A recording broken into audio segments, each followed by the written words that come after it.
Buenas tardes, bienvenidos. Muchas gracias por asistir hoy a esta clase magistral del doctor Arrese Igor. El doctor Arrese Igor va a ofrecer una clase magistral sobre, en este caso, Hermann Cohen. Para nosotros es muy importante, como Cátedra de Estudios Judíos Moses Mendelssohn, la ponencia de hoy, la clase de hoy, porque es un modo de reponer el pensamiento de un filósofo cuya labor especulativa ha estado sobre todo abocada tanto a escorzos de tipo epistemológicos, de filosofía especulativa, como en una muy precisa articulación de estos desarrollos con dimensiones políticas.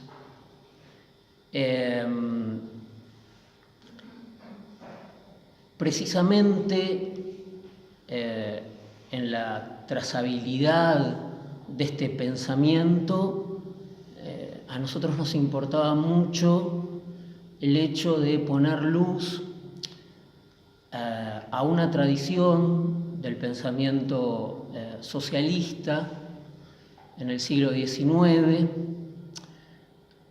que no remonte únicamente a, por ejemplo, el ya ponderado acervo del socialismo precapitalista romántico de Landauer, sobre el que, por ejemplo, Michel Louis se refirió, y en cambio redescubrir esta tradición de un pensamiento socialista, emancipador, de raíz neokantiana, liberal en un sentido no insular, sino quizás herderiano, continental, humboldtiano seguramente. Entonces nos interesaba reponer esta tradición nuevamente, porque aparte nos parece muy importante políticamente. Y es un trabajo de despejar la maleza, ¿no? Y ir encontrando, no quiero decir senderos porque me trae malos recuerdos, sobre todo si son del bosque, pero me parece muy importante ir deshojando este camino. Bueno, el doctor Héctor Oscar Arrese Igor es doctor en filosofía por la Universidad Nacional de La Plata, fue becario varias veces en universidades alemanas, en Halle-Wittenberg, es investigador del CONICET, es profesor investigador de la Universidad de La Plata, es autor de varios trabajos en publicaciones científicas sobre el pensamiento de Hermann Cohen y de Fichte, ha publicado este libro Derecho, Intersubjetividad y Justicia, en torno al pensamiento de Fichte y Cohen. Finalmente había traído, porque me pareció interesante también, este pequeño libro sobre Heinrich Heine y el judaísmo de Hermann Cohen, editado en la Argentina en el año 1946 por la Sociedad Hebraica Argentina, cuando fatigaba su sala de conferencias Borges, Mallea, Mastronardi, no sé, Gombrowicz. Y es una edición preciosa que no solo trae el texto sobre Heine, sino que trae un texto que también creo que es relevante en términos de lo que el doctor Arrese se va a referir. Es un texto muy pequeño que se llama El Sábado, su significación histórico-cultural, que es un texto, como decía, muy interesante porque lo que encuentra Hermann Cohen en el sábado, en el sentido en que el sábado no compensa, no indemniza la labor de la semana, sino en el sentido de que el sábado, como abrogación del tiempo lineal que intercambia los instantes, es una suerte de abrogación de ese tiempo económico, de cesación, de inoperosidad. Y es muy interesante también, de nuevo, cómo en este trabajo sobre el sábado es un trabajo de hermenéutica bíblica, de crítica social y al mismo tiempo de reflexión filosófico-especulativa. Así que es un trabajo precioso porque convergen en él todas las notas salientes que uno puede encontrar en el pensamiento de Cohen. Así que bueno, nuestras conferencias anteriores justamente fueron sobre Moses Mendelssohn. Luego vamos a tener una conferencia a cargo del doctor Galimidi sobre Leo Strauss.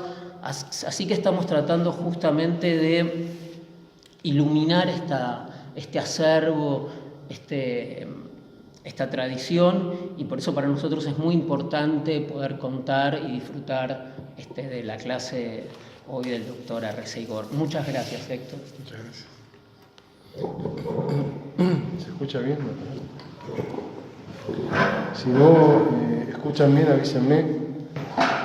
Espero que la voz salga. ¿Sí? ¿Se escucha bien? Sí. Bueno, en primer lugar, agradezco mucho a la Cátedra Libre la invitación, la organización de este evento, la publicidad, todo lo que significa, la logística, todo eso es muy complejo y les agradezco mucho todo lo que han hecho. Agradezco mucho a toda la gente que vino a presenciar esta conferencia sobre Cohen, un autor poco difundido en nuestro medio, a colegas presentes, amigos presentes que han venido, una gran alegría verlos entre el público, ¿sí? La última conferencia, en la que dictó Rodolfo Vicia, justamente en la parte final discutimos, conversamos sobre el concepto de humanidad y de subjetividad, a propósito de la música de Schoenberg, pero el tema es ¿qué significa la subjetividad para el judaísmo? Terminamos con eso la última conferencia y justamente creo que es un buen comienzo para esto. No es un buen comienzo, es el eje un poco de esta conferencia, ¿sí?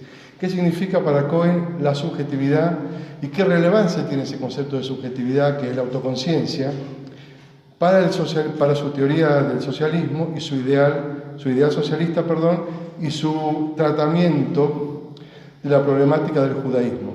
Entonces, un poco el eje va a ser ese concepto de subjetividad, que fue el eje que dejamos pendiente en la última conferencia que dictó Rodolfo Vicia. Ahora bien, como dije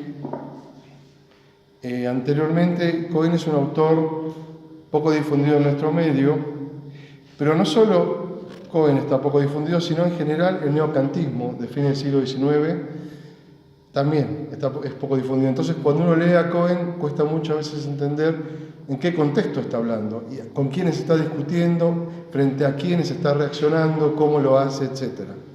Así que de ese modo quería ubicar en primer lugar un poco al neocantismo, en el movimiento en el cual Cohen tomó posición y desarrolló su teoría, ¿sí? En primer lugar, yo a Cohen lo entendería como un kantiano. Yo creo que su irrupción, su aparición en el mundo filosófico, fue como un comentador de Kant, un gran comentador de Kant, los kantianos me pueden decir, un gran comentador, porque sus primeras publicaciones fueron 3 grandes comentarios de la obra de Kant, ¿sí? En primer lugar, la teoría kantiana de la experiencia, que es de 1871. En segundo lugar, la fundamentación de la ética de Kant, 1877. Y en tercer lugar, la fundamentación de la estética de Kant, 1889. Esa fue la primera obra de Cohen, ¿sí? Él apareció como un kantiano y yo creo que es básicamente un gran kantiano, y desde ahí hay que tratar de entender cómo trata él el problema del judaísmo, cómo trata él el problema del socialismo, cómo discute con su época, etc. Por lo tanto, hay que ubicar el neocantismo en el entorno político, en el cual, histórico y científico, en el cual fue surgiendo. Yo creo que un momento fundamental que podríamos señalar para hablar del neocantismo es, para variar, un momento de caos político, a lo cual la historia nos tiene acostumbrados, ¿sí? Y no es ni más ni menos que la derrota de la Revolución del 48, que impuso en Alemania un clima de una política reaccionaria y la expulsión masiva de, sobre todo, los filósofos hegelianos, sospechados de izquierdismo, actitud subversiva, etc. Se calcula que en total, no solo los filósofos hegelianos, sino en total los disidentes que emigraron, que tuvieron que emigrar a causa del fracaso de esta revolución, fueron 750.000. Esa es la cifra que da Ulrich Sieg, entre 1850 y 1855, y ahí se produce un quiebre. No solamente tuvieron que emigrar, sino que quienes quedaron en Alemania sufrieron, por supuesto, todo tipo de hostigamientos y persecuciones, ¿no? Entre ellos, por supuesto, Feuerbach, Ruge, Bruno Bauer. Nietzsche denominó a esta época como el aire de pantano de los años 50, es del Zugluft del 50er Jahre, para tener una idea del clima que se vivía. El biógrafo de Hegel, Karl Rosenkranz, llegó a poner que la historia lo ponía, leer los diarios, los periódicos, lo ponía Geschichtskrank, enfermo por la historia. Se desilusionó mucho de la política de Rosenkranz y en 1853 publicó su Estética de lo feo, que era como veía a su época. La represión en la universidad fue muy fuerte y la dialéctica hegeliana fue perdiendo fuerza e importancia. Tal es así que los hegelianos fueron condenados prácticamente a enseñar estética como única disciplina, porque se la veía como una disciplina inofensiva, aunque yo no creo que lo sea, pero bueno. En esta época es que tiene auge la filosofía de Schopenhauer, ¿sí? Que estaba en consonancia con el carácter de la época en que se vivía, ¿sí? Y por otro lado, la valoración de las ciencias empíricas, ¿sí? Surge la valoración de la historia como ciencia de referencia de la filosofía, es decir, la filosofía entendida como una historia de la filosofía. Es el caso de Edward Erdmann, Kuno Fischer, Friedrich Überberg y Edward Seller, que entendían a la historia de la filosofía como un modo de hacer filosofía, ¿sí? Por otro lado, el abandono de la dialéctica hegeliana dio lugar a un positivismo creciente que llegó a tener ribetes grotescos, digamos. Está la famosa expresión de Jacob Moleschott, que decía que el cerebro secreta pensamientos, del mismo modo que el hígado secreta bilis. O Ludwig Böchner, en su obra Energía y Materia, de 1855, que fue un bestseller, conoció 19 ediciones, que tenía esta visión un poco, para mí, rústica de la conciencia y de la filosofía. Pero hay un momento fundamental, creo yo, para pensar el neocantismo, que es la conferencia que dicta en 1855 el físico y fisiólogo Hermann Helmholtz. Dicta en Königsberg una conferencia titulada Sobre el acto de ver de los seres humanos. Y aquí se produce un quiebre con el materialismo.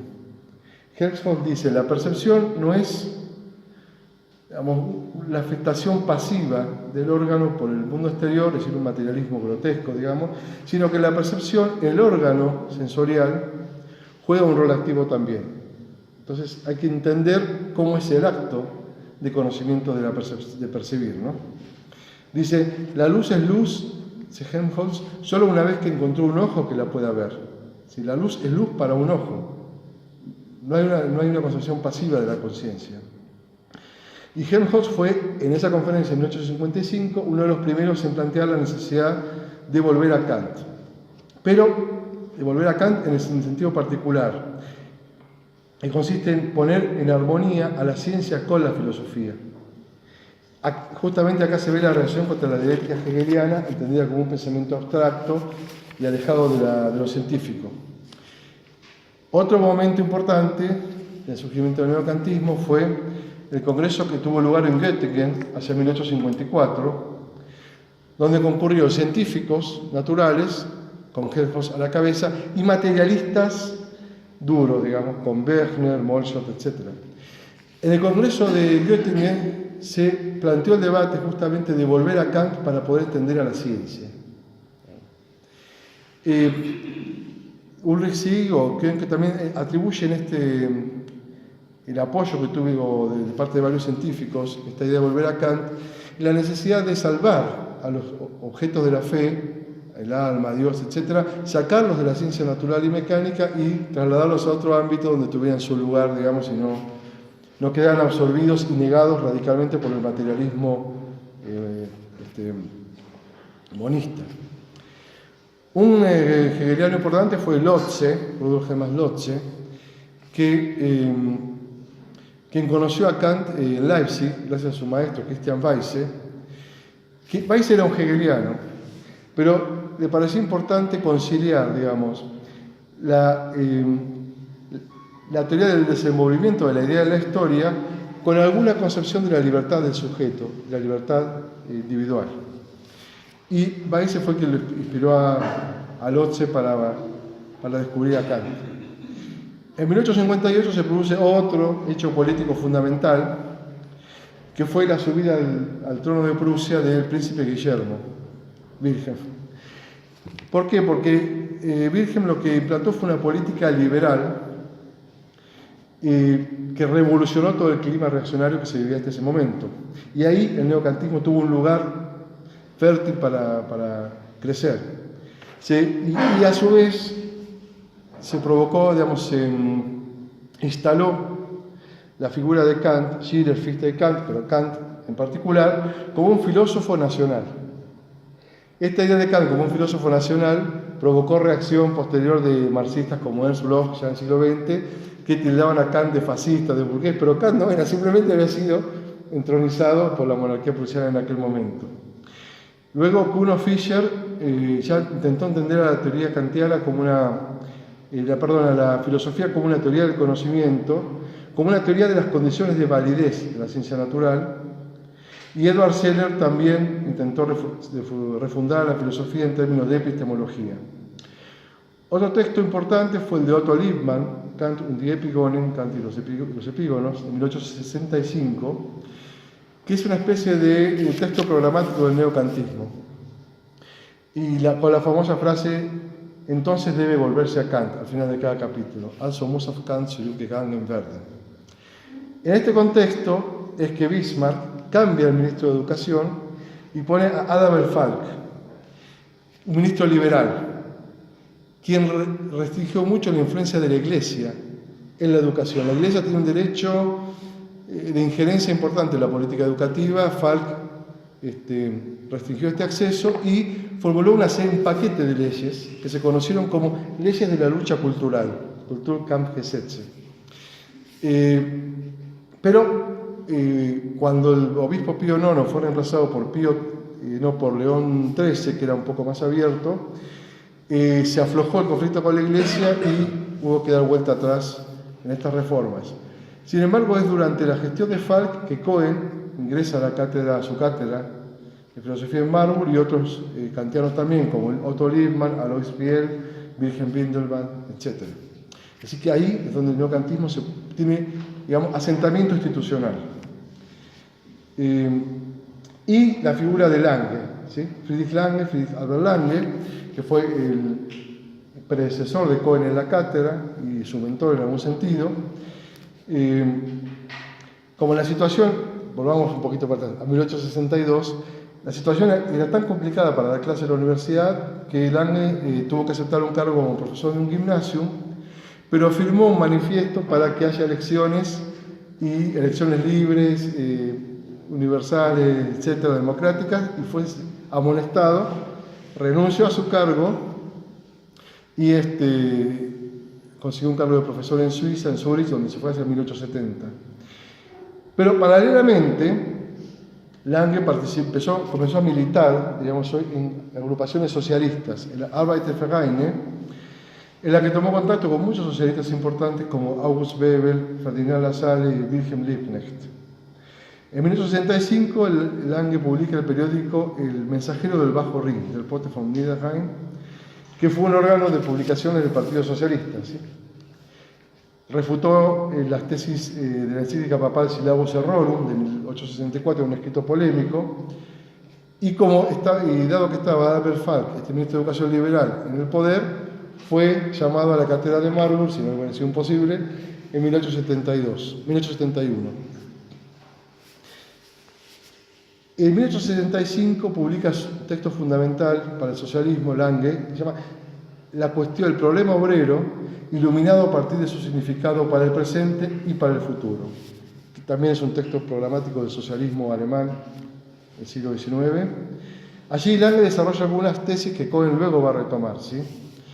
La idea de que estaban dadas las condiciones para una revolución socialista, que había habido una evolución de la conciencia progresiva, de la conciencia humana, y ya había lugar para luchar por cierta vigencia de las libertades individuales, la libertad de conciencia, expresión y reunión, la promoción de las cooperativas y la educación de las clases más desfavorecidas. Ahora bien, Lange era un kantiano, se veía como un kantiano, es decir que fue un crítico acérrimo del marxismo, porque lo veía como un residuo de la dialéctica hegeliana, que para él era un monstruo conceptual, ein Begriffsmonstrum. Y a su vez reclamaba la necesidad de volver a Kant a partir de las ciencias exactas y naturales. Cambiar el punto de referencia de la dialéctica hegeliana a las ciencias exactas y naturales. De ahí su segundo libro, que ya es más filosófico, que es La historia del materialismo, de 1866, que es un texto bastante complejo, en el que Lange intenta refutar el materialismo, digamos, volviendo a Kant. No sé si lo logró porque él entendía las categorías kantianas como el conocimiento como un proceso fisiológico, meramente fisiológico, es decir y las categorías como procesos fisiológicos, lo que hoy diríamos un reduccionismo. Hoy día la neurociencia, que está tan extendida, es esa idea, digamos, entender el conocimiento como un proceso neuronal, fisiológico, cerebral, etc. Y desde ahí él intentó actualizar a Kant para la ciencia del momento. Tuvo un pensamiento, Lange lo que sí instaló, que fue muy importante, creo yo, para el pensamiento de Cohen y para el neocantismo en general, fue un pensamiento abierto. Es decir, abramos la cabeza, tomemos lo que hay, analicemos la ciencia y busquemos de qué manera se puede fundamentar la ciencia como un hecho, como algo ya producido y válido en sí, digamos.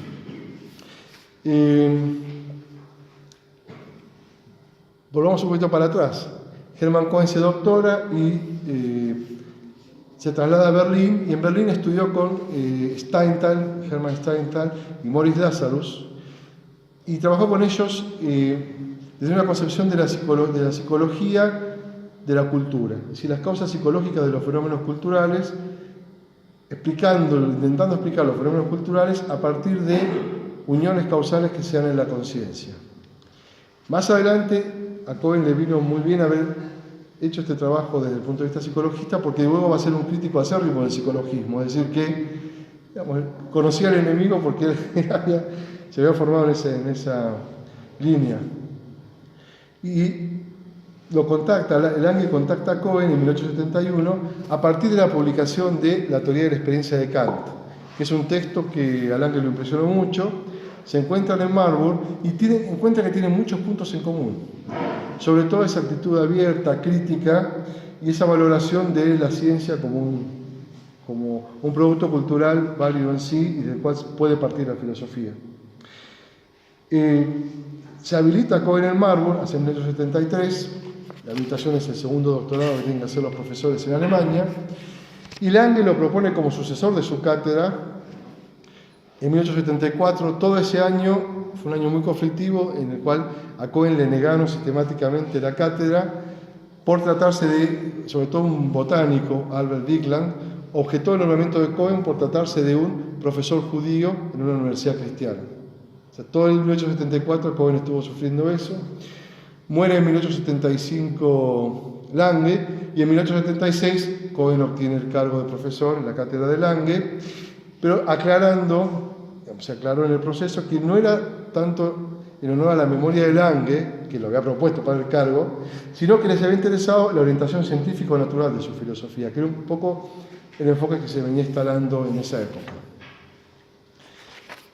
Muy bien, esto sería un poquito el pantallazo general, cómo surge el neocantismo y cuál es la idea básica. Así, volver a Kant, en la medida que es un pensamiento que permite fundamentar, digamos, las condiciones de validez de la ciencia, matemático-natural y la ciencia del derecho u otro tipo de ciencias también. En el caso de Hermann Cohen, mi interpretación de la filosofía de Cohen, yo creo que él entiende la filosofía como una filosofía de la cultura, en sus diferentes ámbitos. Y entiende que hay dos grandes dimensiones, digamos, de la cultura, que son las dos grandes dimensiones de su sistema. El objeto, lo que él llama el objeto de conocimiento, que estaría, digamos, dado por la ciencia matemático-natural, el problema del objeto de conocimiento, y el problema del sujeto de acción, el sujeto moral, etc., que estaría detrás de la ciencia del derecho. Entonces, la filosofía teórica de Cohen, la lógica, se orienta a fundamentar la ciencia matemático-natural y la ética, la ciencia del derecho. Ahora bien, él entiende la ciencia del derecho como una teoría del Estado. Es decir, que el Estado sería para Cohen, una persona jurídica que produce el derecho. ¿Sí? Por lo tanto, son idénticos la ciencia del derecho y la teoría del Estado. El Estado, en Cohen, es un ideal. Es un ideal, una serie de prescripciones que habría que cumplir, que habría que cumplir para acercarse a ese ideal que nunca puede ser alcanzado del todo. ¿Sí? Por eso, por ejemplo, Peter Schmidt, que es un intérprete suizo de Cohen, habla del Estado en Cohen como un Musterbegriff, ¿sí? O sea, un concepto modelo, un Leitbegriff, concepto guía, un Zielbegriff, un concepto meta. Es aquello que tenemos que tomar como ideal para poder instanciar un tipo de subjetividad. Como dije recién, el derecho para Cohen supone el problema del sujeto, lo que hablábamos cuando empezamos la conferencia y el último minuto de la conferencia de Rodolfo Vicia también. Así que el Estado está llamado a instanciar un tipo de subjetividad como persona jurídica.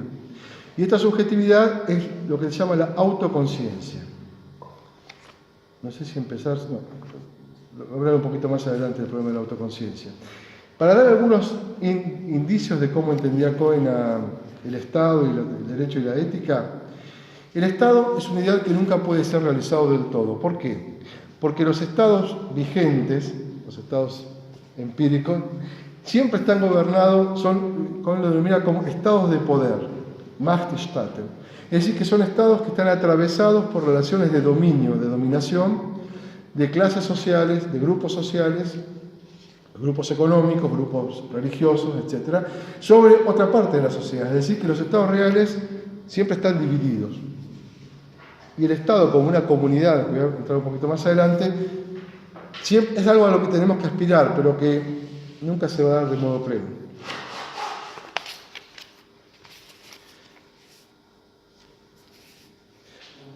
Para entender a Cohen me parece interesante el trabajo que hace Filonenko en el libro La Escuela de Marburg, de École de Marburg, donde señala algo que a mí me ayudó mucho a entender esta filosofía, que consiste en que la teoría del derecho de Cohen puede ser entendida como un eudemonismo, es decir, como una teoría del derecho centrada en el cultivo de la fuerza vital, dice Filonenko. Me gustó mucho esa frase porque efectivamente, voy a entrar un poco en eso, el Estado se sostiene si todos los ciudadanos están incluidos y sus necesidades básicas satisfechas. Es decir, que el eudemonismo es un kantiano eudemonista, en un sentido, digamos, sería como el centro de la teoría del Estado. Luego Heinrich Günther, en dos libros de 1971 y 1972, habla sobre la centralidad del concepto de progreso en la teoría de Cohen. Yo diría lo mismo. Es decir, Cohen sostiene que el Estado es un ideal al cual siempre nos podemos acercar y hacia el cual siempre podemos progresar. Es decir, que el Estado, dice Cohen, la temporalidad es intrínseca a la ética de la teoría del derecho. La temporalidad en el sentido de siempre estar mirando al futuro, porque las prescripciones morales, la lógica deóntica, la lógica moral, siempre está constituida por prescripciones que tenemos que cumplir en el futuro, ¿no? Digo, vos tenés que hacer algo, lo tenés que hacer en los próximos 2 minutos, en los próximos 10 días, pero en el futuro. Es decir, que la temporalidad y la idea del progreso que señala Günther a mí me sirvió mucho también para entender a Cohen. Sin embargo, discrepo con la interpretación estándar de la teoría de Cohen, instalada por Hans Ludwig Ohlig en su libro El neocantismo, de 1979, donde Ohlig sostiene que la filosofía del derecho de Cohen y la ética de Cohen no influyó en el socialismo de la época. Dice, fue una teoría meramente académica, encerrada en las paredes de la universidad, y no tuvo diálogo con los movimientos sociales de aquel momento. Bueno, discrepo profundamente, voy a intentar mostrar en los próximos minutos por qué discrepo la interpretación de Ohlig, una interpretación bastante aceptada. Luego la de Thomas Mayer, Harry van der Linden, quienes señalan que quien habría influido en el socialismo alemán habría sido Lange, que nombré recién, y no Cohen. Porque, bueno, la teoría de Lange, como dije recién, supone un pensamiento abierto, crítico, libre, que justamente estaba de las antípodas del marxismo revolucionario radicalizado y más del lado de la socialdemocracia de Bernstein, etc. Sin embargo, yo voy a intentar mostrar en esta conferencia que también el pensamiento de Cohen es muy relevante para entender los debates de aquel momento. Muy bien. Esto me lleva, esta provocación, a Ohlig, a van der Linden y a Mayer, total no están presentes, me lleva directamente al debate sobre el socialismo en la época de Cohen, en el cual yo creo que Cohen estaba muy inmerso y voy a intentar mostrarlo en los próximos minutos. En realidad el debate del socialismo a fines del siglo XIX es muy complejo, tiene que ver con las leyes antisocialistas de Bismarck de 1875, donde prohíbe a los socialistas hacer proselitismo. Sí, se pueden presentar como candidatos a las elecciones parlamentarias, pero no pueden hacer proselitismo. Y por eso los socialistas se unen en el programa de Gotha. Y ahí, bueno, está el famoso libro de Marx, Crítica del programa de Gotha. Se producen todas las discusiones, las peleas, los matices, las diferenciaciones que se puedan imaginar. Ese debate no lo voy a tomar acá especialmente, sino voy a tomar el debate del socialismo kantiano, que fue un debate muy importante en aquel momento. En primer lugar, para entender el socialismo kantiano es necesario ir al primer pensador que instaló este problema, que fue Rudolf Hermann Lotze, de quien hablé hace un ratito. Lotze, en su famoso libro Microcosmos, digo famoso porque tuvo muchas ediciones también, Microcosmos, Historia de la Naturaleza, Historia del Espíritu, Historia de la Humanidad, Microcosmos, Historia de la Naturaleza, Historia de la Humanidad, que es de 1856. En ese texto, Lotze desarrolla una teoría del ideal socialista fundada en la necesidad de, que las masas estuvieran controladas. Es decir, es un socialismo fundado en una idea de una monarquía fuerte, voto calificado por el nivel educativo, por Bildung, y un control de las masas. Sin embargo, hay alguna forma de cooperativismo ya en Lotze. Pero lo que a mí me llamó la atención, y creo que es el centro de la teoría de Lotze, es la idea de que las masas populares son inertes. Y necesitamos líderes que las muevan, que las manejen, que las orienten, que las conduzcan, y una monarquía fuerte que controle los desmanes, etc. En las antípodas de Lotze va a estar Friedrich Albert Lange, de quien hablé hace un rato, el mentor de Cohen. Lange justamente se posiciona fuertemente contra Lotze, y la teoría de Lange está fundada en la autogestión del movimiento obrero. Es decir, la necesidad de darles a las clases obreras un espacio para que gestionen su propia producción, es decir, un espacio, una red de cooperativas gestionadas por los mismos obreros. Lange fue un predicador incansable, recorrió todo el valle de la zona del Ruhr, en Mülheim, Essen y Elberfeld, alentando a la formación de cooperativas obreras y acompañando la formación de estas cooperativas. Y al revés de Lotze, planteaba la necesidad de que el Estado se retire y deje a los obreros que realicen su propia actividad productiva para no coartar la iniciativa de los obreros, ¿sí? Lo interesante de Lange, que también estaba en el Microcosmos de Lotze, fue que intentaban aplicar el imperativo categórico de Kant para criticar el carácter absoluto de la propiedad privada. Es decir, si la propiedad privada tiene un carácter absoluto, entonces la libertad de mucha gente va a estar coercionada, porque quienes están excluidos de las grandes concentraciones de propiedad no van a tener libertad de acción. Esto está en el Microcosmos y está en el libro de Lange, el problema obrero, su significado para el presente y el futuro, que es de 1865, del cual hablé hace un ratito. Lange fue muy criticado por el ala marxista de la SPD, en especial Weber, quien instauró finalmente esta discusión que surgió con las leyes antisocialistas de Bismarck. Fue zanjada en el Congreso de Dresden en 1903 a favor de la posición revolucionaria, marxista revolucionaria. Y en este contexto fue que la teoría de Lange, la de Cohen, etc., fue muy impugnada, criticada por tener un carácter burgués, un carácter liberal, un carácter pacificador, de un modo de producción capitalista que era intrínsecamente violento, desde el punto de vista marxista, ¿sí? Cohen tuvo un discípulo, contra lo que dice Nozick, cuando Lindenmayer tuvo un discípulo directo que fue Kurt Eisner, que fue un militante político que intentó llevar a la arena la teoría de Cohen y denunció a la monarquía prusiana por corrupción y fue encarcelado en 1897 por ofensa a su majestad. Fue a 9 meses de prisión.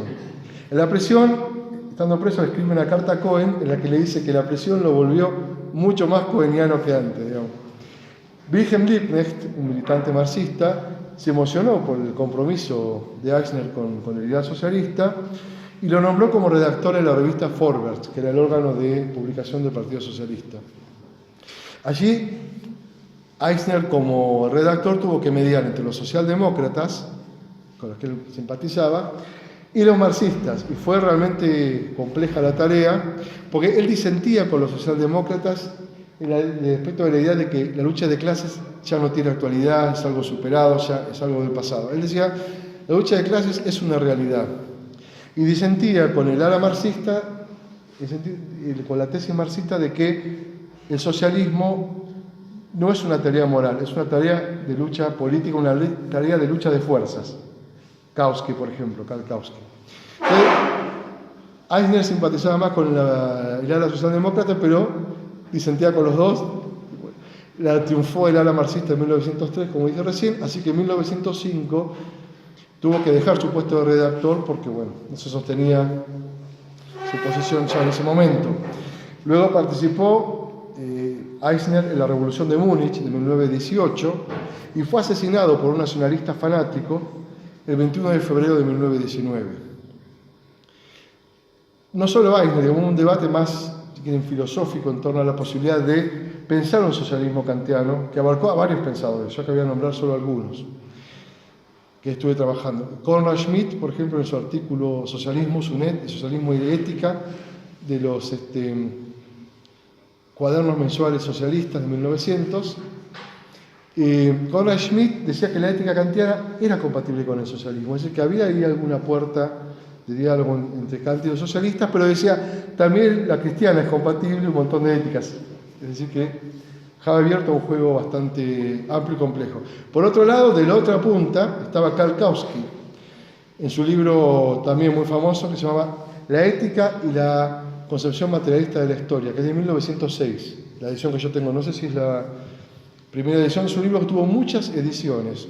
La ética y la concepción materialista de la historia se usaba como manual en la carrera de economía, para estudiar economía marxista a principios del siglo, está en inglés y fue traducido en muchos idiomas. Kautsky era un enemigo de la idea del socialismo kantiano. No le gustaba la idea que Kant podía ser pensado como socialista, porque decía el imperativo categórico de Kant es aplicable al individuo aislado, cerrado en sí mismo, tomado aisladamente de la sociedad, y el socialismo es una propuesta comunitaria. Por otro lado, decía Kautsky, el socialismo kantiano es una mera reacción burguesa contra el orden feudal, como lo fue la Revolución Francesa, es decir, que es algo del pasado. Y finalmente impugnaba lo que él veía como una tendencia del kantismo de reconciliar, armonizar los conflictos sociales, y dice, esto paraliza, invisibiliza la lucha de clases que de hecho se da para Kautsky en la historia. Es decir, que lo veía más bien como una posición reaccionaria al socialismo kantiano. Luego está Franz Mehring, en el artículo Kant y el socialismo de 1900, publicado en el Die Neue Zeit, el Nuevo Tiempo, también del lado de Kautsky, consideraba que el kantismo era una filosofía burguesa del pasado, que se revelaba contra un orden feudal que ya no existía en aquel momento, al menos en un sentido fuerte. Y objetaba la tendencia que tenían muchos kantianos, socialdemócratas, a tejer alianzas con los liberales. Entonces estaban los socialistas, los marxistas, los socialdemócratas y los liberales. Y a veces los socialistas hacían, sobre todo los socialdemócratas kantianos, en un punto, hacían alianzas con los liberales por razones estratégicas. Y los marxistas ortodoxos no querían saber nada porque querían la revolución. Entonces, dicen, esto es culpa del esquema mental kantiano, de siempre intentar reconciliar, siempre intentar armonizar las relaciones sociales, etc. Del otro lado tenemos a Franz Staudinger, en su artículo Kant y el socialismo, en 1904. Ese año salieron varios artículos porque fue el centenario de la muerte de Kant. Y salieron varios artículos. Este es de Franz Staudinger, quien intentó, él creía que era reconciliable la ética kantiana con el socialismo. Primero porque decía, es cierto, es verdad que el imperativo categórico aparece en primer lugar como una necesidad, como, digamos,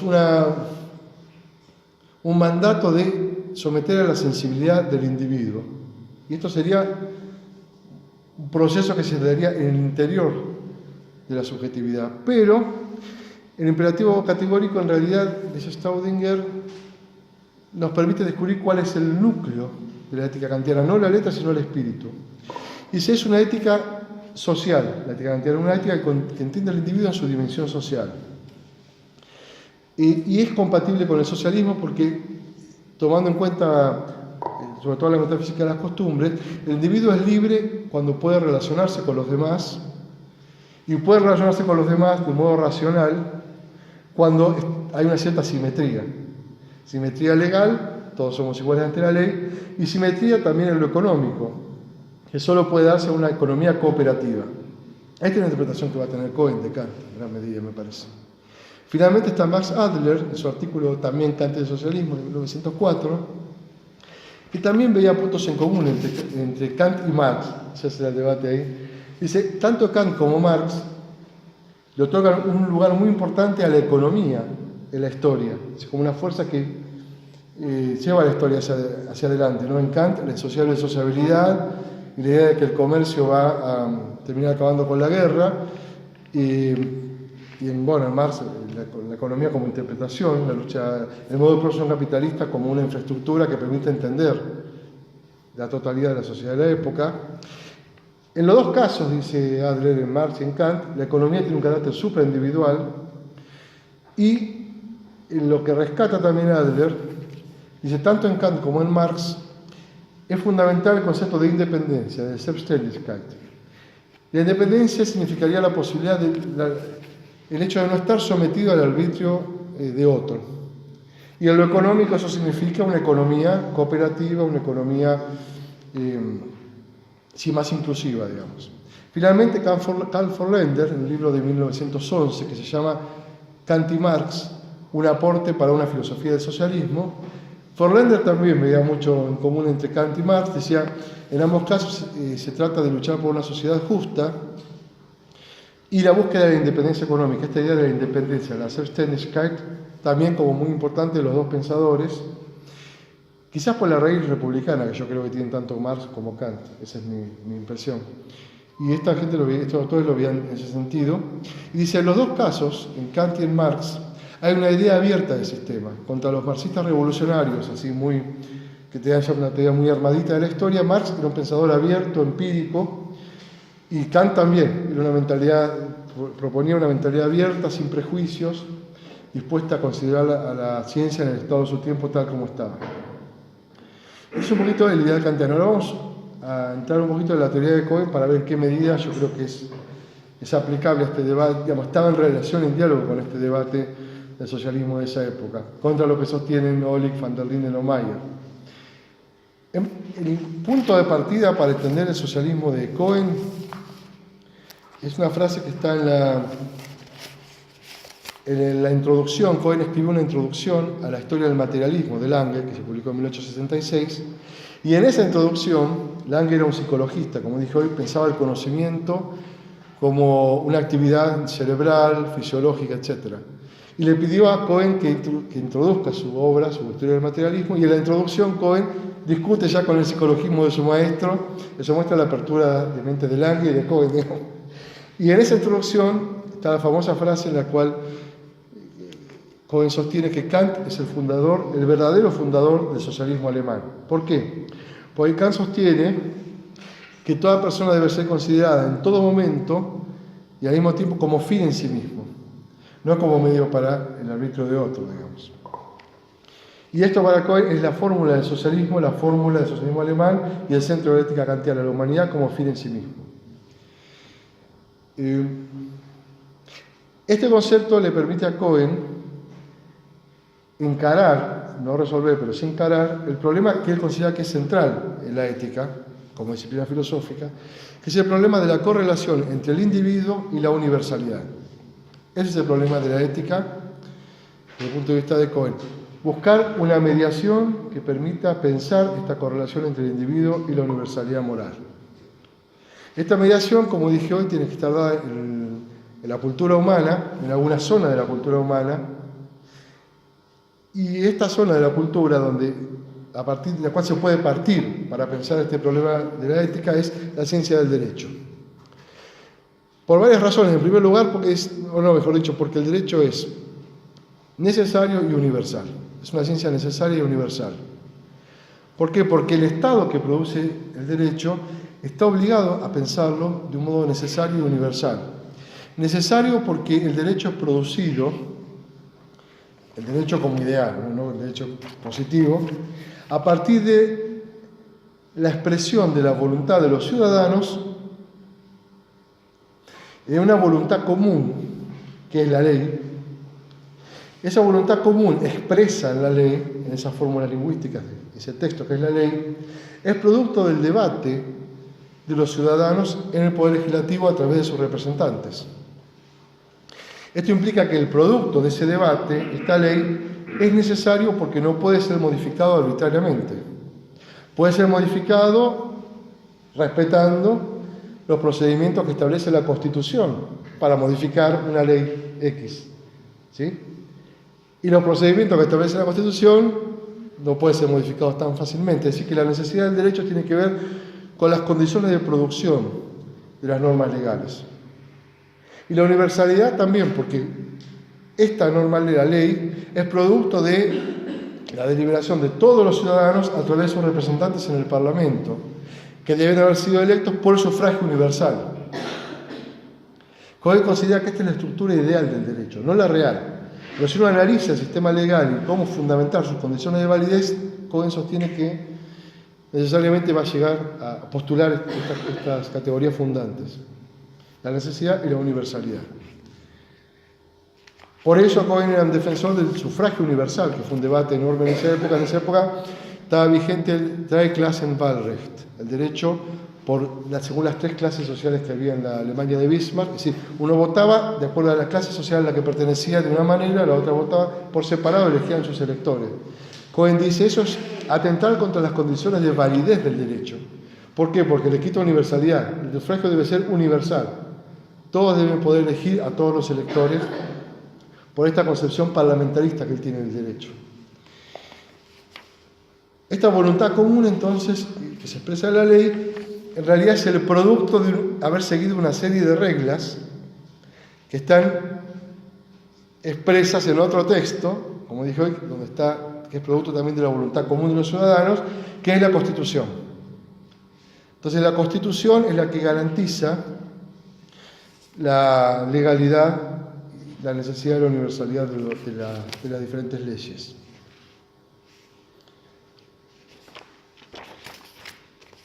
Entonces, el Estado es una persona jurídica. Esta es la clave también para entender la teoría del Estado de Cohen. Eso me pareció muy original y muy interesante porque Cohen llega a entender al Estado como persona jurídica en el capítulo 4 de la Ética, analizando la persona jurídica de la cooperativa, que era este modelo que proponían los socialistas de la época y que proponía su mentor Albert Lange. La cooperativa de producción y también la de consumo, pero sobre todo la de producción, es una estructura legal que tiene un estatuto. Ese estatuto marca las condiciones bajo las cuales los obreros mismos van a discutir las diferentes decisiones a tomar sobre cómo producir mercancía, cómo distribuir los productos obtenidos, etc. Según ese estatuto, que tiene que garantizar, para que la cooperativa tenga validez, cierta simetría en la voz, en el voto de los cooperadores. Y el resultado es no una norma, pero sí una prescripción que tiene validez para todos, que nadie puede violar y que es producto del acuerdo de todos. Cohen analiza la persona jurídica de la cooperativa en la línea del Genossenschaftrecht, el derecho de cooperativa de Otto von Guericke, que en esa época se estaba estableciendo como el derecho alemán. Hay todo un debate muy interesante en esa época sobre cuál es el derecho alemán. ¿Es el derecho romano? ¿Es una mezcla de derecho romano y derecho germano? ¿Es el derecho germano? ¿Qué es el derecho germano? Y están las Pandektenwissenschaft, la ciencia de las pandectas, está la teoría de derecho cooperativa de Otto von Guericke, quien sostiene que el derecho auténticamente germano es el derecho de cooperativa, es decir, entender al Estado en este sentido. Y Cohen retoma esto y le da una vuelta muy interesante, porque dice: el Estado en realidad es funciona como funcionaría una cooperativa. Entonces, ¿el Estado qué es? Es una abstracción, es una persona jurídica. La persona jurídica no es nadie, no es un sujeto físico. Es una abstracción que nos permite tomar decisiones. Pensemos en una sociedad de responsabilidad limitada, pensemos en una cooperativa. Acá en Argentina estuvo el Hogar Obrero hasta los 80, etc. Las cooperativas que fundó Juan B. Justo en el litoral. Bueno, vos trabajás ese tema, ¿no? Vos sabés, acá en Argentina hubo mucho de esto. Y la idea es que el Estado es una persona jurídica, es una abstracción, como si fuera una cooperativa, es decir, no es un sujeto físico, por lo tanto es una construcción intelectual. Y esta construcción intelectual es justamente idéntica a la ciencia del derecho. Es lo que la ciencia del derecho debe sistematizar y intentar entender. Esta entidad intelectual, que es el Estado, esta persona jurídica, está constituida por su actividad. Es una serie de reglas para realizar determinadas actividades.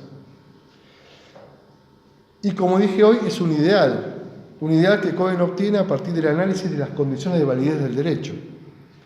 Entonces, es una tarea que tenemos que realizar que es infinita, porque ese ideal del Estado cooperativo nunca lo vamos a lograr del todo. Por eso dice Cohen que es una tarea infinita, eine unendliche Aufgabe. Y es una tarea compleja porque hay que ordenar a las voluntades fácticas de los ciudadanos para que se orienten a ese ideal. ¿Cómo hacemos esto? Bueno, la teoría de Cohen, yo diría en primer lugar, es una teoría, lo que se llama en ética, normativa, es decir, acerca de cómo debería ser el Estado. No contiene demasiadas aplicaciones prácticas, no tiene una parte de aplicación muy desarrollada, lo cual vuelve difícil responder esta pregunta: ¿cómo hacemos para construir un Estado socialista? Mi hipótesis es que la clave está en el concepto de autonomía, que es el capítulo 7 de la ética. La autonomía de la voluntad pura, la autonomía de Johannes Willens. Un capítulo muy oscuro, muy difícil de entender, y yo lo interpreto a la autonomía como la libertad. Es decir, él entiende la libertad legal en términos de autonomía, y la autonomía en términos de autolegislación, es decir, las condiciones que deben darse para que para que se dé lugar a una legislación justa. Y ahí distingue 4 niveles de autonomía. En primer lugar, el más abstracto es la autolegislación, que sería esta condición de que los ciudadanos se den a sí mismos su propia ley. Que esa ley que está ahí, yo pueda aprobarla con razones para aprobarla y haya sido discutida y acordada por mis representantes que yo elegí con mi voto. Esa es la autolegislación. La autolegislación es muy general, entonces Cohen da un paso más para concretarlo y habla de la autonomía como autodeterminación. Selbestimmung, es decir, no solo el ideal de autolegislarnos, sino el cumplimiento de reglas concretas para que eso sea posible por medio de la autodeterminación de los ciudadanos y de sus representantes. La autodeterminación es posible si no hay fraude en las elecciones y todos son elecciones transparentes, los representantes son electos de modo transparente, si los legisladores no son extorsionados, si los legisladores no son sobornados, si los legisladores no son perseguidos por su posesión, es decir, si hay voz y voto y hay una cierta simetría en la posición de los legisladores. Por eso Cohen se oponía al Dreiklassenwahlrecht, al derecho de elección por clases de Bismarck, porque decía, eso es abortar la legislación, porque estás presionando a los legisladores de acuerdo a la clase social en la que están, y eso impide además un debate abierto también entre los diferentes grupos sociales. Luego está dice, pero no es solamente necesario que uno pueda actuar, autodeterminarse para poder legislar, también autodeterminación significa que los ciudadanos puedan expresar su voz directamente, por ejemplo, plebiscitos, consultas públicas. Ahora con el debate sobre el aborto, a Cohen le hubiera parecido muy bien que la gente vaya a hablar, los intelectuales vayan a hablar, que la gente pueda expresarse.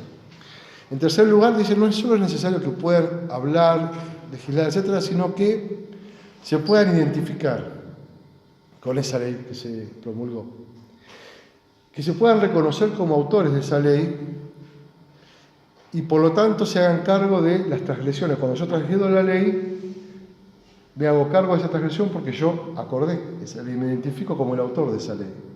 Es lo que se llama la autorresponsabilidad, de Self-Verantwortung. Y acá entra toda una serie de discusiones muy interesantes en las que podemos entrar más en las preguntas posteriores, a que hay gente de derecho puede preguntar, sobre la teoría de la pena. Cohen tiene toda una teoría del castigo y de la pena que es muy interesante porque discute la pena de muerte, por ejemplo. Voy a hablar más adelante, quizás. No, ahora voy a hablar de eso. Discute la pena de muerte, etcétera, porque él considera que la pena, una cosa es la pena, que es el castigo que uno tiene que cumplir. Estar en la cárcel tanto tiempo, privado de la libertad, etcétera. Otra cosa es la culpa.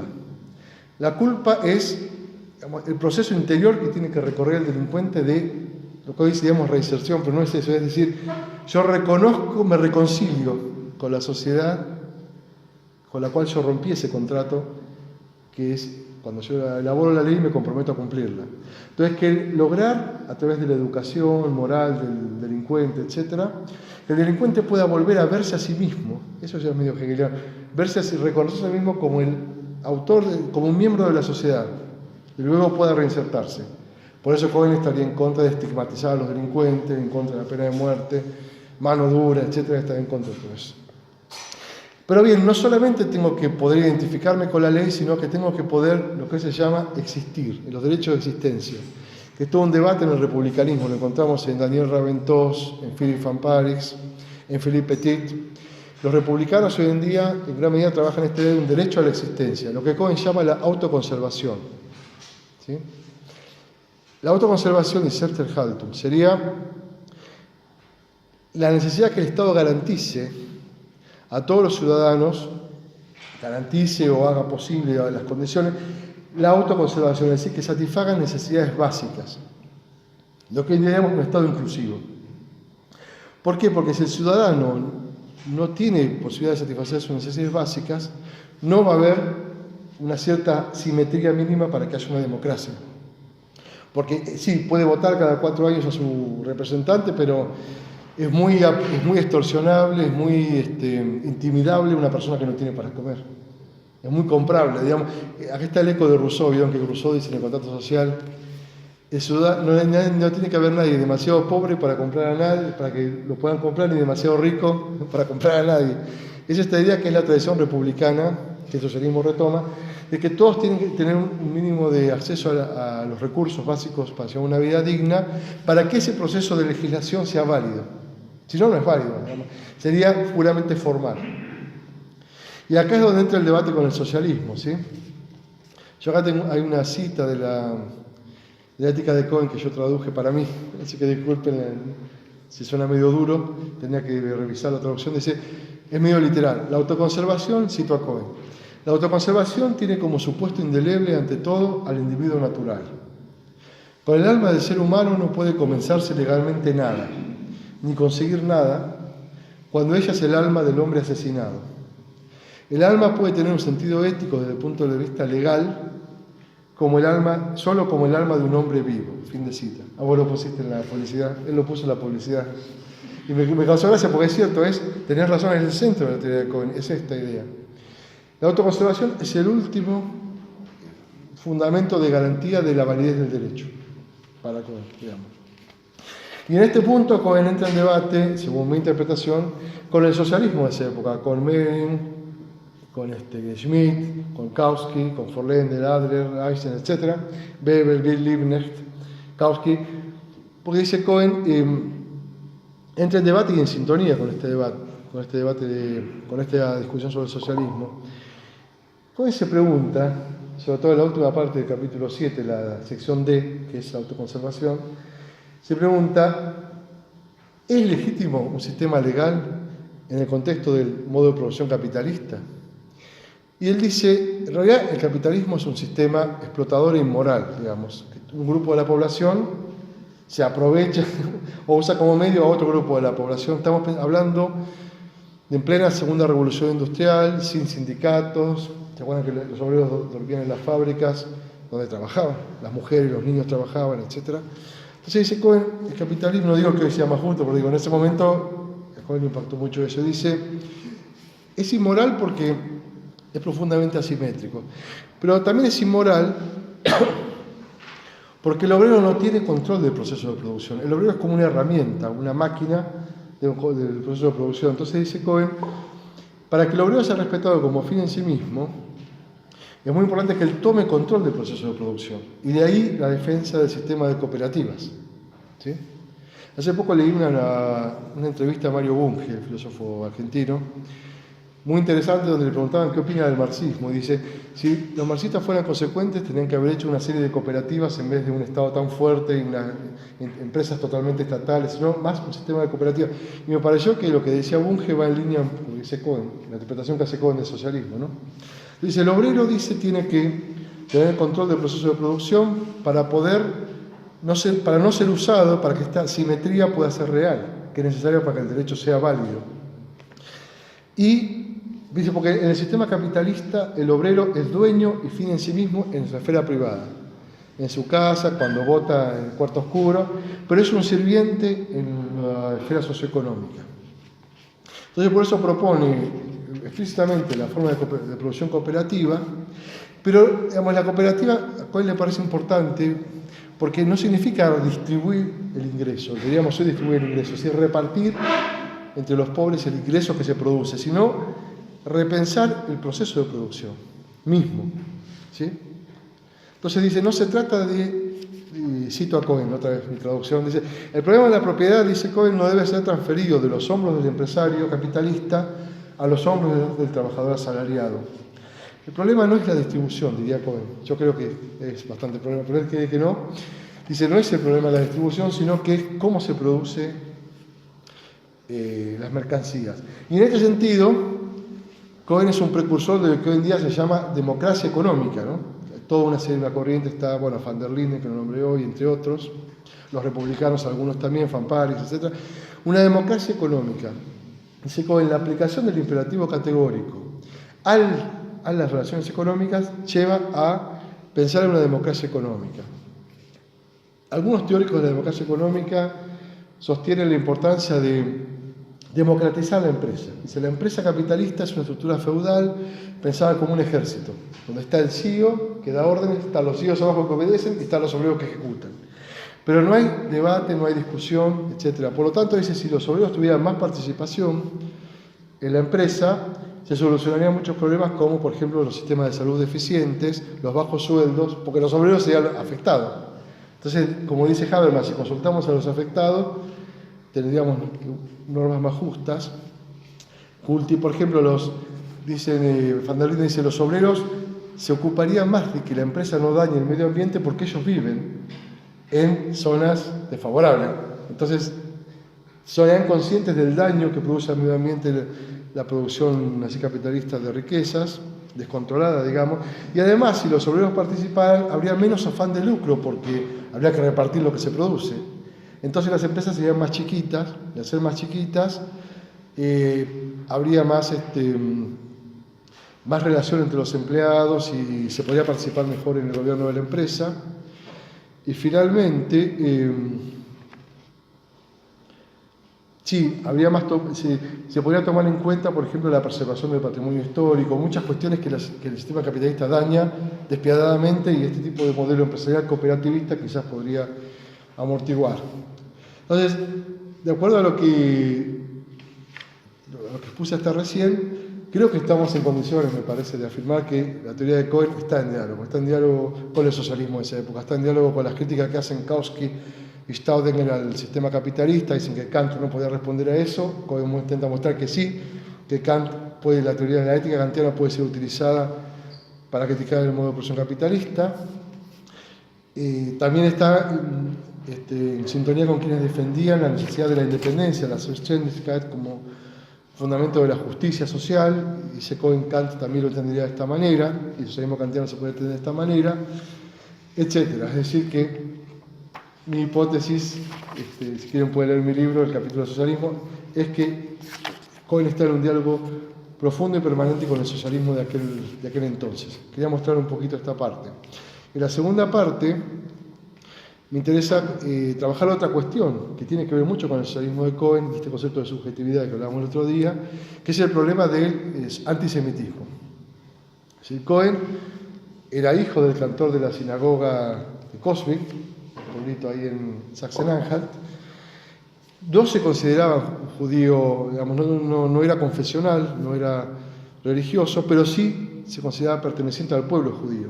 Y luego en su vejez se convirtió al judaísmo, escribió La religión dentro del límite de la vera razón, que es un texto de filosofía judía, de teología judía. Ahora bien, el Cohen kantiano, que es el que a mí me interesa, se veía a sí mismo como un judío, y el antisemitismo le permitió pensar en qué sentido la idea de un Estado cooperativo podía contribuir a tratar el problema del antisemitismo y la ética kantiana en general. El problema del antisemitismo no empezó en la República de Weimar, esto se sabe, ¿no? Es muy sabido, pero a veces los documentales son un poco esquemáticos, y uno ve y dice, sube Hitler, en los últimos años de la República de Weimar eran todos antisemitas, la gente se volvió loca y votaban a Hitler y le soportaban a Hitler. Es muy anterior, siglos, antes ya Lessing en 1780 con Natal el Sabio lo denunciaba, Mendelssohn y charlábamos también. Ya en el siglo VII empiezan las denuncias por persecuciones contra los judíos en Alemania, y a fines del siglo XIX esto se vuelve algo un problema bastante espinoso y complejo. Una de las figuras claves del antisemitismo en la época de Cohen, en la época de Bismarck, fue Trietschke, el historiador, ¿sí? Que hizo una serie de declaraciones poco felices, digamos. Tiene un artículo que se llama Nuestras perspectivas, o sea, Aussichte, donde dice: los judíos son el problema de Alemania, los judíos vienen de Polonia a vender ropa y terminan siendo dueños de las grandes empresas financieras y manejando el Estado, son un peligro, son un problema. Luego teníamos la Christi Social, el Partido Cristiano Social, fundado por Adolf Stoecker, organizaciones estudiantiles antisemitas, la más famosa, la Verein Deutsche Studenten, la Unión de Estudiantes Alemanes, fundada a fines de 1880. Otra organización que manejaba Otto Böckels, un antisemita muy conocido, que publicó un panfleto en esa época que se llamaba Los judíos son los reyes de nuestro tiempo, donde realmente era muy ofensivo contra los judíos. Y otro hecho importante es un proceso judicial que tuvo lugar contra un docente, Ferdinand Fenner, que en un mitin dijo que los judíos, el Talmud ordenaba a los judíos traicionar a los cristianos. Bueno, fue denunciado por el rabino Leo Munk, fueron a juicio y el debate fue caratulado, digamos, la discusión era si el Talmud obliga o no a los judíos a traicionar a los cristianos. Del lado del judaísmo, como perito, fue Hermann Cohen, nuestro filósofo, y del lado de los antisemitas fue Paul Lagarde, de Göttingen. Y la argumentación de Cohen es interesante, el texto de su argumentación como perito, porque ahí Cohen desarrolla una idea que me parece muy importante en su ética, que es la interpretación que él tiene también de Kant, y que es la interpretación que él tiene del judaísmo. Él dice: el judaísmo es una religión de la humanidad. Es decir, que en sí misma contiene una relación a toda la humanidad, no a un pueblo, ni siquiera al pueblo judío. Una religión que prescribe justamente el respeto de toda la humanidad en cada persona como un fin en sí mismo, y por lo tanto no puede jamás indicar o prescribir la tradición a ninguna otra comunidad, porque no se identifica con ninguna comunidad. Pero contiene una ética profundamente universalista. Ahora bien, Gesine Palmer, que es una especialista alemana, en Cohen tiene un artículo, creo que en Kant Studien, sí, donde ella señala que el debate estuvo mal planteado judicialmente. Ya el debate fue planteado de modo tendencioso. Porque el problema judicial no era si los judíos estaban obligados o no a denunciar a los cristianos, sino si se había ofendido o no a los judíos. Ya el debate supone que los judíos pueden ser, si están obligados a traicionar a los cristianos, pueden ser ofendidos. Y el debate legal era otro, dice Palmer. Me pareció muy buen señalamiento de parte de ella. Bueno, Tietze publica en 1879 este artículo en los Anales Prusianos, que se llama Nuestras Perspectivas, donde tiene una frase poco feliz que dice: Die Juden sind unser Unglück. Los judíos son nuestra desgracia. Cohen responde, es un texto muy conocido, se llama Declaración sobre la cuestión judía, Bekenntnis in der Judenfrage, que es de 1880, reacciona al artículo de Tietze y le dice: los judíos no son la desgracia de Alemania, sino que los judíos son parte de la germanidad, es decir, que la germanidad es judía, ya charlamos el otro día, ¿no? La germanidad es judía ya en su núcleo. Voy a hablar un poquito más en detalle sobre eso. Dice, la ley, el concepto de ley de la Torá, que es central en el judaísmo, es central también en la cultura alemana. Y esta idea de la legalidad como un valor tan importante, dice Cohen, es el aporte que hicimos los judíos a la germanidad. En este artículo Cohen propone algo relativo a lo que mencionó Pablo cuando me presentó, que es el discurso, propone pasar el descanso sabático al domingo. El debate sobre el descanso sabático, no tuvo un debate en esa época, el descanso como un derecho social, el ocio, el muse, pero si dejarlo el sábado, pasarlo al domingo. Y Cohen dice, pasémoslo al domingo, para mostrar esta integración que tenemos con la cristiandad germana, digamos. La comunidad judía reaccionó, contra Cohen no aprobaron esta propuesta de Cohen y consideraron la propuesta de Cohen como una propuesta tibia, de intentar reconciliar también esta idea de que el kantismo tiende a reconciliar, tampoco le gustó que tiende a reconciliar a los judíos con los antisemitas, digamos. La cuestión es que Cohen se peleó con Tietze, pero también se peleó con los sionistas, porque a los sionistas no les gustaba Kant, especialmente Buber, ¿no? Y contra Buber, justamente Cohen sostiene que el judaísmo no está identificado con un país, sino que es un pueblo que tiene una cultura itinerante. No tiene un lugar fijo en ningún lugar. Es itinerante porque está en busca de este ideal, que es este estado como ideal, que es la humanidad misma, la autoconciencia misma, en busca de este ideal. Y por lo tanto no tiene ninguna patria, digamos. Hubo otro hecho muy complicado dentro de lo que se llamó la disputa del antisemitismo, que fue la publicación de un artículo de Bruno Bauch en Kant Studien, hace 1917, se llama Sobre el concepto de nación, donde sostenía que los judíos son un peligro, esta idea del peligro y la desgracia, los judíos son un peligro para la comunidad, para la unidad de la cultura alemana, porque la unidad de la cultura alemana tiene que ser hecha en base al suelo y la sangre, el Boden und Blut. Cohen y Cassirer reaccionaron contra Bauch, le pidieron que les dé lugar para publicar una retractación en Kant Studien. De hecho, Cassirer escribió un texto, una retractación, y no se lo dejaron publicar. Entonces se retiraron de la Sociedad Kant, Cohen y Cassirer, un episodio triste, porque ellos habían sido importantes en la Sociedad Kant, en lo que fue la Constitución, y varios también lo siguieron. Bauch tuvo que renunciar también, y luego publicó un artículo en el periódico Panther victimizándose como el blanco de la censura judía. Los judíos me censuran, no me dejan expresarme, etc. Pero fue apoyado Bauch por varios colegas. Chaim Soet le escribe a Hartmann en febrero de 1917 que los Kant Studien se habían judaizado por esta influencia que tuvo Cohen y Cassirer cuando se retiraron. Cassirer tuvo problemas, también por ser judío, para ingresar a la carrera académica. Windelband no apoyó su nombramiento en Estrasburgo precisamente por ser judío. Natov le escribe a Göderland en 1902 que le parecía deprimente tener que dar la razón a Cohen acerca del antisemitismo creciente, cuando él quería calmarlo, pero no tenía argumentos para calmar a Cohen, porque el antisemitismo estaba cada vez más fuerte. Y luego otro episodio importante fue lo que se llamó la Guerra de los Espíritus, Krieg der Geister. Hace 1914, cuando empieza la Primera Guerra Mundial, paralela a la guerra fáctica mundial, se desarrolla lo que se llama una Guerra de los Espíritus, un grupo de intelectuales alemanes que salieron a defender a Alemania, a la cultura alemana y a la identidad alemana frente a los demás países para intentar posicionar al país un poco en el contexto de esa guerra. Cohen pronuncia una conferencia en la Sociedad Kant en Berlín en 1914 que se llama Sobre la particularidad del espíritu alemán. Y en esa conferencia él defiende justamente contra los antisemitas la participación de los judíos en la guerra. Muchos soldados judíos morían en las trincheras y daban la vida por su patria, que era la patria alemana.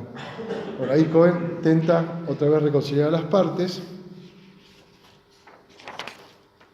Pero es un texto fundamental que yo traduje al español, que está en los escritos judíos de Cohen en la edición de Lil Mod, que tradujimos con Marcelo Burelo, que se llama Germanidad y Judaísmo, Deutschum und Judentum, que es un texto que Cohen publicó en 1915, en la guerra también, en el cual intentó mostrar que la germanidad es judía, o que el judaísmo es germano. Y él argumenta a partir de hechos históricos, es decir, los judíos se establecen ya en la época del Imperio Romano, en las riberas del Rin, cuando ahí se fundan varias colonias judías que desarrollan una teología importante, la teología judía. Cada vez que los judíos son expulsados de Alemania, pues se los marca como culpables de la peste negra, vuelven al país. En la poesía medieval, el Minnesang tiene mucho de la poesía judía, Mendelssohn como filósofo judío, la Reforma Luterana como una reinterpretación de la idea de ley judía, y sobre todo Filón de Alejandría, como un punto de contacto entre la cultura griega y la cultura judía. El concepto de logos de Filón, dice Cohen, está en el centro del concepto de razón y de la idea como hipótesis, que es el concepto platónico de la interpretación de Cohen, y luego en el concepto del tribunal de la conciencia, como el último árbitro, el tribunal de la razón, en Lutero, en Martin Luther, y la reforma luterana. Es decir, que Cohen ve una continuidad donde el judaísmo siempre estuvo presente en la historia alemana y siempre aportó mucho a la construcción de la identidad alemana. Y finalmente la ética kantiana, que para Cohen es la síntesis entre germanidad y judaísmo. Y la idea del imperativo categórico como ley moral, que para Cohen es justamente un eco de concepto de legalidad que para él es considera inherente a la filosofía judía, a la cultura judía también. Está la famosa frase que leyó Cassirer. Cassirer dio un discurso frente a la tumba de Cohen cuando en el funeral, en el entierro de Cohen. Ese fue publicado y está el texto que yo cité cuando Rodolfo Vicia dio la conferencia, que acá lo traje, que dice, es mi traducción, cito a Cassirer: cuando Moisés se coloca frente a Dios en la zarza ardiente, le pregunta con qué nombre debe denominarlo a Dios. Cuando el pueblo le pregunta cómo se llama el Dios que lo ha enviado, Dios le responde con las siguientes palabras: yo seré el que soy. Diles que yo soy, te he enviado a ellos. En esta alta abstracción del yo, en esta concepción de la persona apartada de toda cosificación, en esta superación de todo lo sensible, de toda figuración, por medio del principio espiritual de la personalidad, se enraiza la fuerza auténtica del monoteísmo y su misión universal. Fin de cita. Es decir, que Cassirer interpreta correctamente a Cohen, a la ética de Cohen por lo pronto, como una ética fundada en un concepto nuevo de subjetividad, que es el concepto de autoconciencia. La autoconciencia es esta comunidad ideal, que es el estado ideal, del cual hablé hoy, al cual debemos acercarnos construyendo un estado fáctico que se acerque lo más posible a ese estado inclusivo donde todos participan en la legislación y la toma de decisiones públicas. Esta es la autoconciencia, esta es la subjetividad, este es el centro del judaísmo de Cohen para Cassirer y de la ética de Cohen. Me parece que está muy bien esta idea nueva, esta idea de la personalidad no como algo cosificado. Voy a hablar un poquito de eso.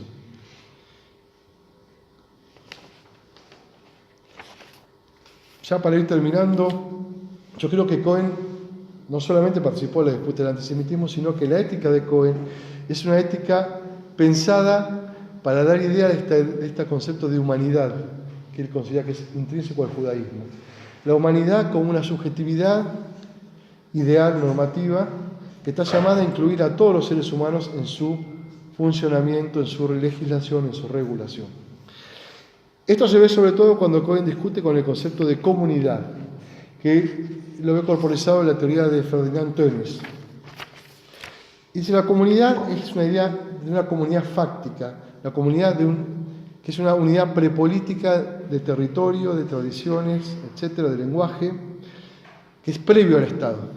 Y el Estado vendría a articular esa comunidad, en la escuela de Fonsavigny, la escuela histórica, etcétera. Dice Cohen, la idea de comunidad tiene un problema, y la comunidad basada en el espíritu del pueblo, el Volksgeist, que era la idea de comunidad que tenían los antisemitas, la idea de la germanidad como una comunidad cerrada en la cual no podía entrar nadie que no fuera alemán, sangre de suelo, como decía Bauch.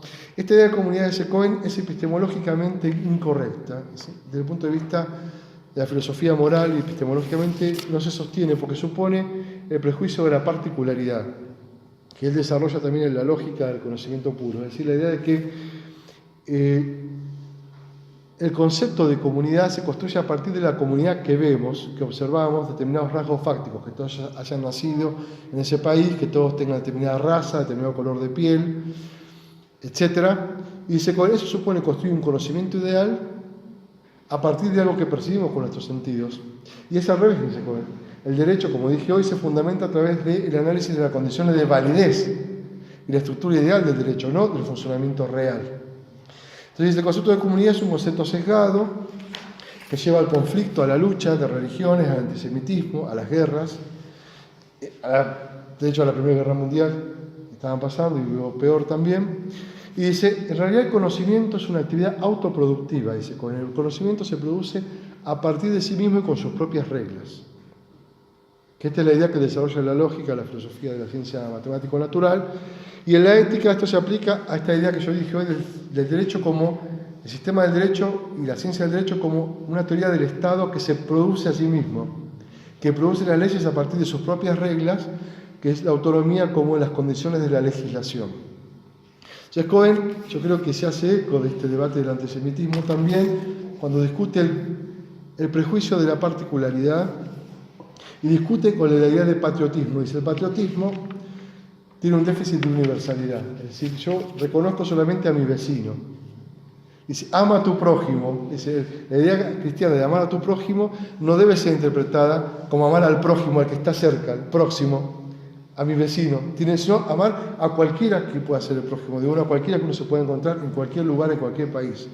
Entonces, acá Cohen reinterpreta en este sentido la idea kantiana de la paz perpetua. Y dice, la paz perpetua es la estanciación de la autoconciencia, es decir, que el socialismo tiene que ser internacional. Esto también lo dice Marx. En realidad el socialismo en general era bastante internacional. Y Cohen dice, el socialismo solo puede ser internacional, porque siempre está el peligro, está el riesgo de cerrarme en mi comunidad. Entonces está pensando en una federación de estados y dice, para que se realice la autoconciencia, esta comunidad jurídica universal, es necesario pensar en una federación de estados que en el largo plazo sean socialistas en algún sentido. Porque el capitalismo, dice Cohen, atraviesa los estados por razones de dominación que hacen imposible acabar con la guerra. Es decir, Kant decía que el comercio iba a ayudar a acabar con la guerra, Cohen dice no.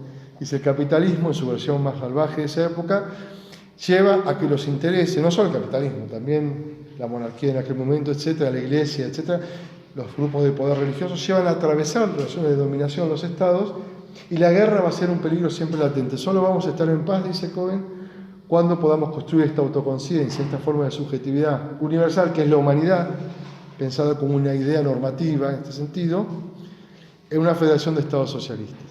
Y bueno, este era un poquito el panorama que yo quería darle acerca de la relación entre neocantismo, socialismo y judaísmo en la ética de Hermann Cohen. Les agradezco mucho la atención y prestada. Muchas gracias.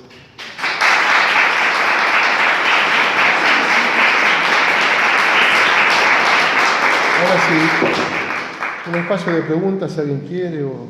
vos, Pablo. Sí, no, por eso, sí, para que nos pregunten. si a alguien le interesa. Era mucho material junto, por eso les agradezco la paciencia, porque era mucho. Hago una, yo aprovecho. Sí. Que si encontrabas alguna relación entre los desarrollos de Hermann Cohen del cálculo infinitesimal y esta crítica a lo dado, a la comunidad real y la posición del Estado. Sí, es un tema muy complejo, eso es una hipótesis. Yo tengo la idea de que habría que establecer una relación más íntima, que no ha sido muy estudiada, entre la teoría del cálculo infinitesimal y la ética de Cohen. Eso lo charlamos con Hernán Pringue, que está acá un par de veces, y es un tema que está siempre pendiente y habría que hacerlo. Yo creo que es cierto, como dije recién, que para Cohen el pensamiento es una actividad autoproductiva, es decir, se produce a partir de sus propias reglas, y por lo tanto es una negación de lo dado, digamos, ¿no? En el caso de la ética es una estructura prescriptiva que siempre está haciendo lo dado. Siempre nos obliga a ir más allá, digamos, y a pensar en el futuro. Esta idea de la estructura temporal de la ética es siempre pensando en el futuro. Y lo relacionás también con los ideales de la Bildung, del autocultivo, están en los presentes también. Sí, un tema que no pude desarrollar porque demasiado tiempo lo preparé, pero ya era mucho, es la teoría de las virtudes. La ética, un tercio de la ética de Cohen, alrededor de 200 páginas, es una teoría de la virtud, del capítulo 10 al capítulo 15, sobre el cual estoy trabajando ya hace varios años. Ahora trabajé sobre la humildad, sobre la virtud de la humildad. Muy interesante, eso daría para varias conferencias. Cada virtud es compleja en sí misma. Y la teoría de la virtud sostiene: un Estado socialista solo es posible si se desarrollan virtudes socialistas. Es decir, si los ciudadanos son educados a partir de estas virtudes socialistas. Una virtud, empieza una educación moral de la ciudad, lo que diríamos hoy una formación ciudadana. La virtud de la humildad, que supone siempre estar dispuesto a autocriticar las propias posiciones, siempre estar dispuesto a criticar el status quo en vista de este ideal moral del Estado. La virtud de la valentía, que supone siempre estar dispuesto a luchar por ese ideal. Estoy simplificando, es muy complejo cada virtud. La valentía, que se cultiva sobre todo en el matrimonio, dice Cohen. La fidelidad. La fidelidad se cultiva fue un lapsus, perdón. La fidelidad se cultiva en el matrimonio, es la fidelidad a ese ideal. Entonces el matrimonio es una escuela de formación socialista para Cohen también. La veracidad, que es la búsqueda del conocimiento, que para él es el motor del socialismo, se cultiva. Vieron las bibliotecas populares, que acá tenemos muchas, de Juan B. Justo, de Alejandro Korn. Es esa idea de las bibliotecas obreras, que en esa época Anthony Domenech, en su libro Fraternidad, tiene un capítulo que se llama El mundo paralelo. Es decir, el socialismo como un mundo paralelo, donde los obreros tienen sus bibliotecas, tienen sus escuelas, tienen sus órganos lugares de recreación, etc., porque necesitan todo eso para poder formarse. ¿Hay alguna pregunta?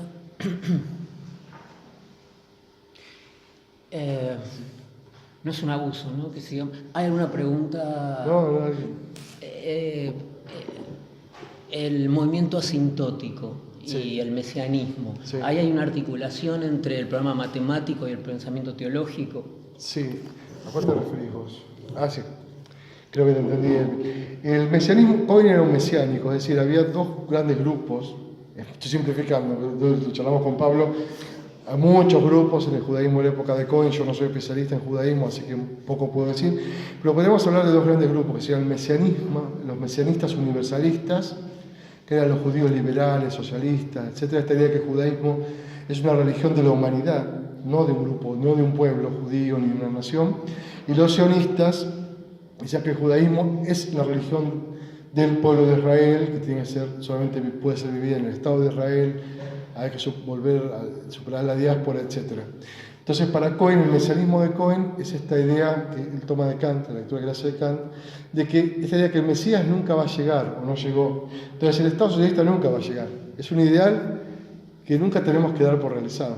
Entonces, esto es asintótico, ¿no? Es decir, siempre estamos mirando al futuro, a ese Mesías que no llega, y mejor que no llegue, diría Cohen, porque así nunca nos damos por satisfechos, sino uno se vuelve soberbio, se vuelve estúpido, se vuelve intolerante, se vuelve agresivo cuando cree tener la verdad, cuando cree que tiene la utopía. Cohen es un crítico en el capítulo 8, el ideal, de la idea de utopía. A él no le gusta esa idea de que hay una idea de Estado que es la ideal y nosotros lo vamos a hacer. Y el que no está de acuerdo lo pasamos por la guillotina. Es totalmente contrario a su idea, su interpretación del mesianismo y de la ética kantiana. Así que creo que iría por ahí.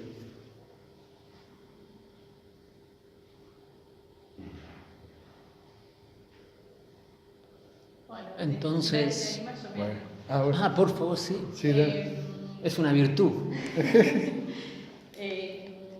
Me preguntaba por el lugar que le dabas vos a la idea de la voluntad, porque así muy esquemáticamente en mis estructuras me resulta al menos una tensión pensar en el Estado como algo por venir, como algo heurístico, y a la vez pensarlo como más a la manera contractualista, como asociación y como voluntad. Entonces me preguntaba por cómo, sí, no sé si hay una teoría en Cohen sobre eso, pero cómo se articularía. Sí, porque sí, gracias.